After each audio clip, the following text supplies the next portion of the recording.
میں بات کر رہا ہوں کہ رب نے جو 3 گروہوں کی بات کی ہے قرآن میں، تو اس میں تھرڈ اور آخری کیٹیگری جو ہے انسان کی، وہ ہے منافقین کی. ٹھیک ہے، تو اللہ تعالیٰ نے ان کا جو عذاب ان کے لیے جہنم میں رکھا ہے، اس کا درجہ بھی سب سے نیچے رکھا ہے. ٹھیک ہے، تو منافقین وہ تھے جو اللہ کے نبی کے پیچھے نماز بھی پڑھتے تھے، اور صحابہ کرام رضوان اللہ اجمعین کے پاس جب جاتے تھے ان سے فائدہ حاصل کرنے کے لیے، یا ان میں اٹھتے یا بیٹھتے تھے جب ان کی محفل میں ہوتے تھے، تو کہتے تھے کہ ہم آپ کے ساتھ ہیں. ٹھیک ہے، یا مال غنیمت میں سے اپنا حصہ لینے کے لیے، فائدہ لینے کے لیے وہ اللہ کے نبی کے سامنے کہتے تھے کہ ہم آپ کے ساتھ ہیں. ٹھیک ہے، لیکن ٹھیک اسی طرح جب وہ کافروں کے ساتھ ہوتے تھے یا مشرکین کے ساتھ ہوتے تھے تو وہ کہتے تھے کہ ہم آپ کے ساتھ ہیں، ہم وہاں تو ویسے ہی بیٹھے ہوئے تھے. ٹھیک ہے، تو یہ کیٹیگری سب سے زیادہ خطرناک ہوتی ہے. ٹھیک ہے، اسی لیے اس کو جو ہے اللہ تعالیٰ نے سخت عذاب دینے کی بھی بات کی ہے. ٹھیک ہے، اور جہنم میں اس کا ٹھکانہ بھی سب سے نیچے رکھا گیا. تو اب ہمیں پتہ ہے، ہر انسان کو دنیا میں آئے ہوئے یا ایمان لائے ہوئے ہر انسان کو اندازہ ہوتا ہے. ٹھیک ہے، یہ ہر انسان کو اپنے اندر کا، اپنے باہر کا، ظاہر کا یا باطن کا یا اپنے نفس کا پتہ ہوتا ہے. ٹھیک ہے، تو یہ خطرناک ترین کیٹیگری ہے. ٹھیک ہے، تو جب وہ مشرکین سے فائدہ حاصل کرنے کے لیے جاتے تھے یا ان کے ساتھ ہوتے تھے تو کہتے تھے کہ ہم آپ کے ساتھ ہیں.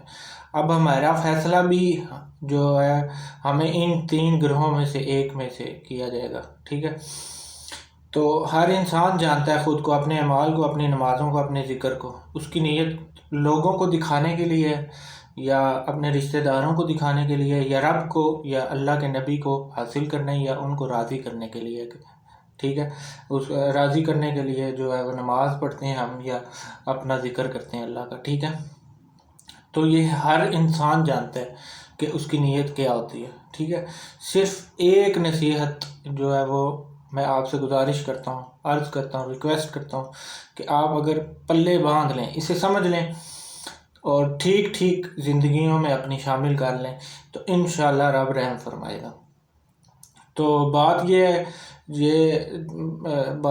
اس بات پہ ہمیں جو ہے غور کرنا ہوگا، ایسے سمجھنا ہوگا اس بات کو کہ ایسے کون سے رشتے ہیں جو ہماری اس دنیا میں بھی کام آتے ہیں اور آگے نیکسٹ لیول پہ یا اس دنیا میں منتقل ہونے کے بعد بھی ہمارے کام آئیں گے. ٹھیک ہے، اور کیا وہ ماں کا رشتہ ہے، بیوی کا ہے، بہن کا ہے، بیٹی کا ہے، بھائی کا ہے، باپ کا ہے، دوستوں کا ہے، رشتہ داروں کا ہے؟ کون سا ایسا رشتہ ہے جو ہمارے اس دنیا میں بھی کام آئے گا یا آتا ہے اور آگے نیکسٹ اس لیول پہ بھی یا اس دنیا میں منتقل ہونے کے بعد بھی ہمارے کام آتا ہے یا آئے گا؟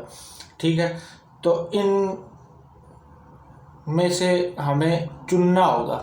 ٹھیک ہے، ایسے رشتوں کو جو ہمارے لیے فائدہ مند ہیں اور واقعتاً ہمارے لیے فائدہ مند ہے.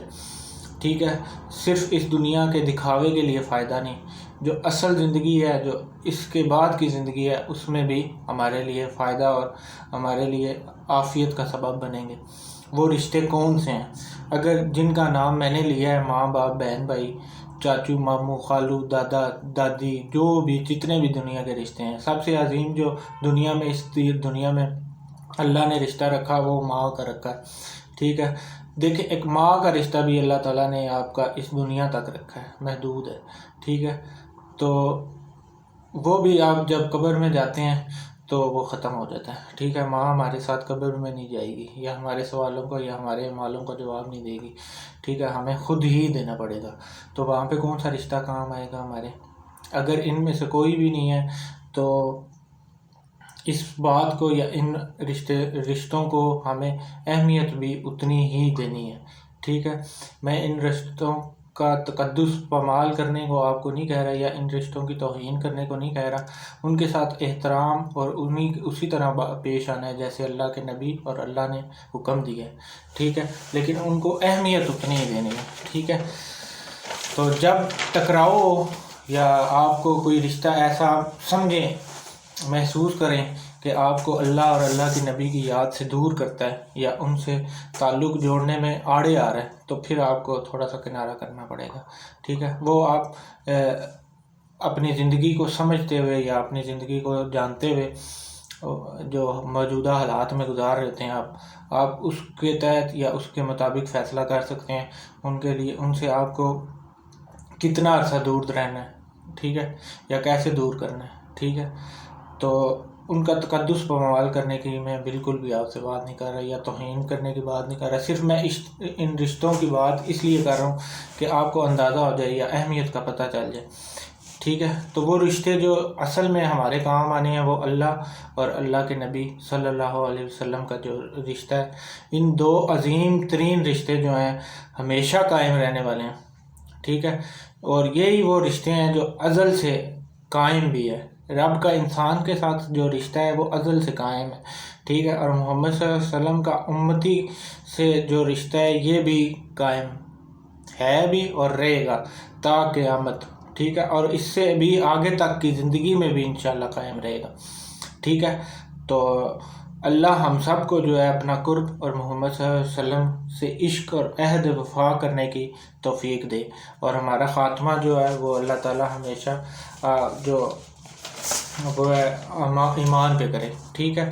تو یہاں پہ بلے شاہ صاحب کا ایک شعر بھی میں پڑھتا ہوں، تو کیونکہ ہمارے جو صوفیاء یا اولیاء اللہ گزرے ہیں وہ کوئی بھی بات اگر کی ہے انہوں نے تو وہ بلا وجہ نہیں کی، ٹھیک ہے۔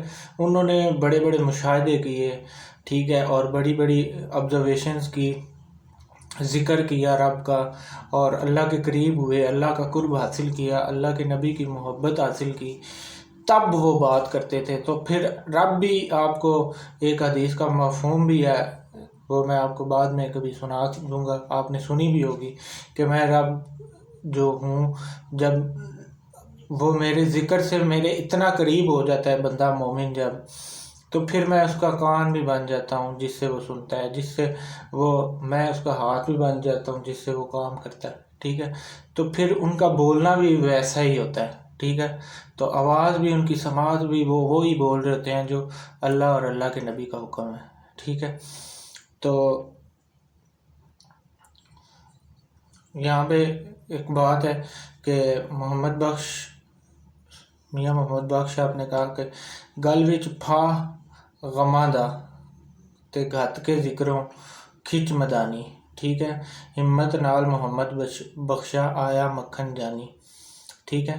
تو اس کا مطلب یہ ہے کہ گلے میں یا اپنے آپ کو جو ہے اللہ کے ذکر میں جو ہے وہ فنا کر دو، ٹھیک ہے، اور بھول جاؤ اپنا آپ، اس دنیا کو بھول جاؤ، ٹھیک ہے، اور ہمت نہیں ہارو، ٹھیک ہے، ہمت نہیں ہارنی آپ نے، ہمت ہارو گے تو پھر کسی کام کے نہیں رہو گے۔ تو وہ یہی کہہ رہے ہیں کہ ہمت نہیں ہارنی، انشاءاللہ تمہیں اس کا پھل ملے گا، ٹھیک ہے۔